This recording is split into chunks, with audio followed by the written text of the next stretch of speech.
Hello there. I hope you're doing well. So, today I want to talk about a subject that is really important to me. I haven't spoken out about this yet. And so, I am looking to do that in this forum. So, if you follow me or any of my content, you know that I am into a lot of woo. I'm into astrology, human design. I am into divination, tarot. I'm just into a lot of different things.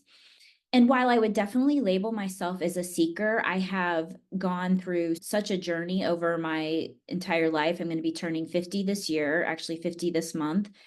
And I have tried on many different beliefs over time. What I have found is that I really enjoy the journey of seeking. I really enjoy discovering new things out in the world. I enjoy how those things relate back to me. And I love learning and self-discovery. I love all of it. I love all of it. So if you're like me, this can be a really fun journey, right? Like going through life and seeking things and learning new things about ourselves, especially when we're looking at ourselves through different lenses, like through the lens of astrology, through the lens of human design, through the lens of a personality type like Enneagram or Myers-Briggs. But what keeps coming back to me are two things. Number one, we really need to not be dogmatic about it. And I even catch myself making sure I'm not being dogmatic about these things. And I think we need to really seek safely. So let me talk a little bit about not being dogmatic. If this subject is interesting to you, it's interesting to me. So I first learned about Myers-Briggs when I was in college. I was in personality psych class. This was in the 90s. I got a bachelor's in psychology. And I was so fascinated by Myers-Briggs. I know there's a lot of criticism of Myers-Briggs, but here's the thing. If you're looking at Myers-Briggs or any tool as a black and white system that's like labeling people and putting them into a box, then of course they become problematic. But the way I always looked at it was, wow, this is a tool. It's not perfect, but I love the construct of this continuum, for example, of somebody is extroverted and on this one end, and then there's introversion on the other end, and people fall, their personality kind of falls somewhere on that continuum, right? And you may have people who are more extroverted than usual, and then you may have people who are more introverted, and then you may have people that kind of come towards the middle.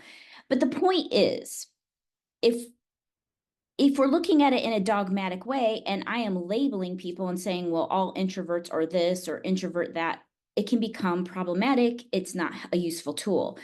But if I take this tool, I hold it loosely, like think about holding sand, right? You hold sand, the sand starts to fall through your fingers a little bit because you're holding it loosely.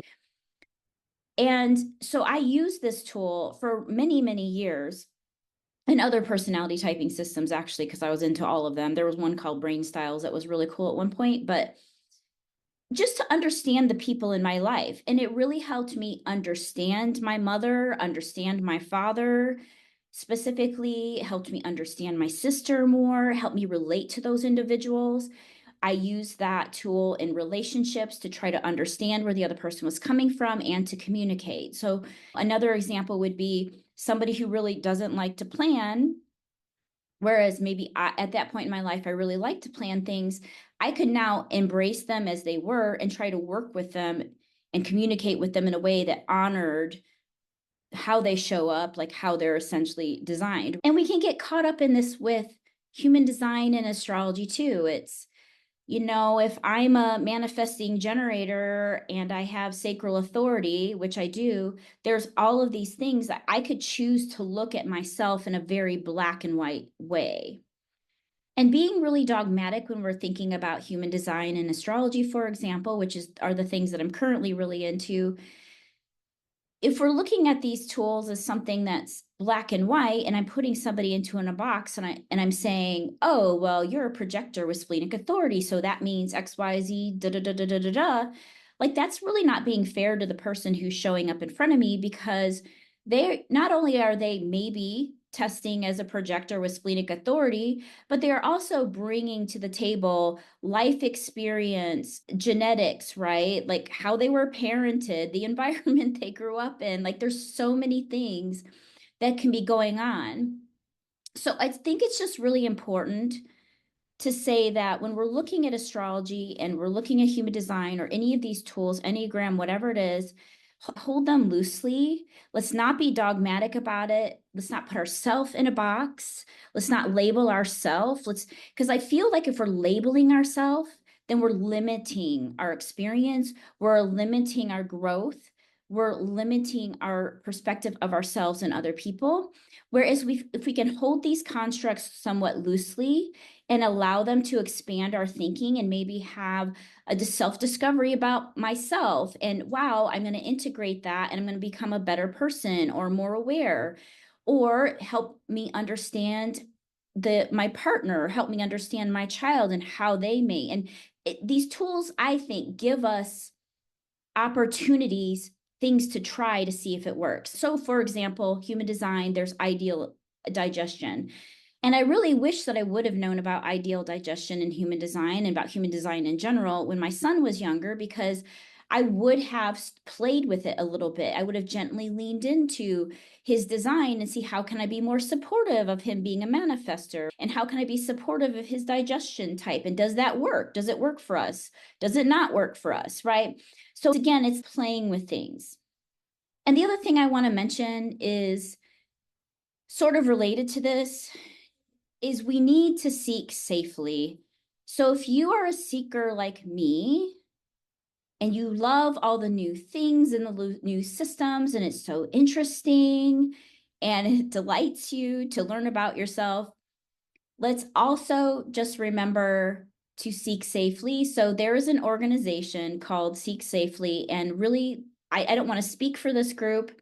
I just know about them very high level, but they're really about making sure there's awareness brought to people about high control group dynamics, high control leaders. So when we're seeking, especially in the New Age spiritual path, we want to be careful of not finding ourselves in a situation where we end up under the high control demand of a religion, of a specific group, of a specific guru. And this actually doesn't even just apply to New Age spirituality or religion in general. It also applies to politics. Anytime we're going to the extremes, that becomes problematic. Anytime somebody is saying, I have the answer, that's problematic.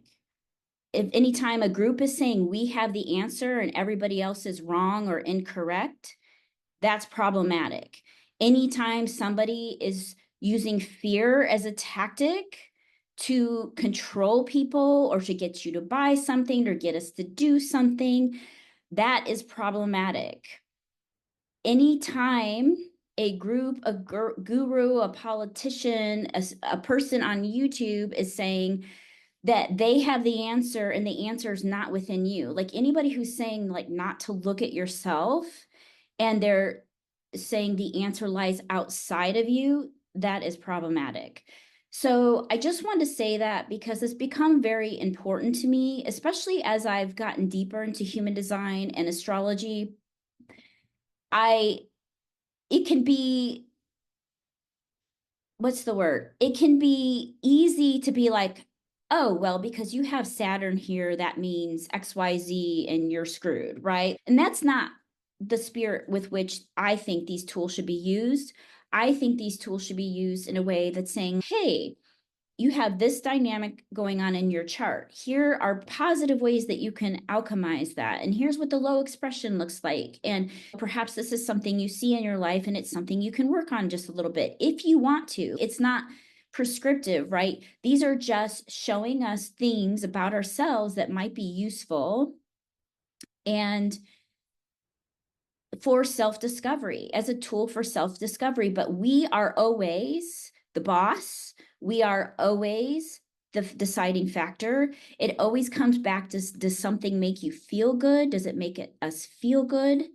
And so that's just what I want to say, is just always come back to, does this feel good to me? Does this feel expansive to me? Does this feel right to me?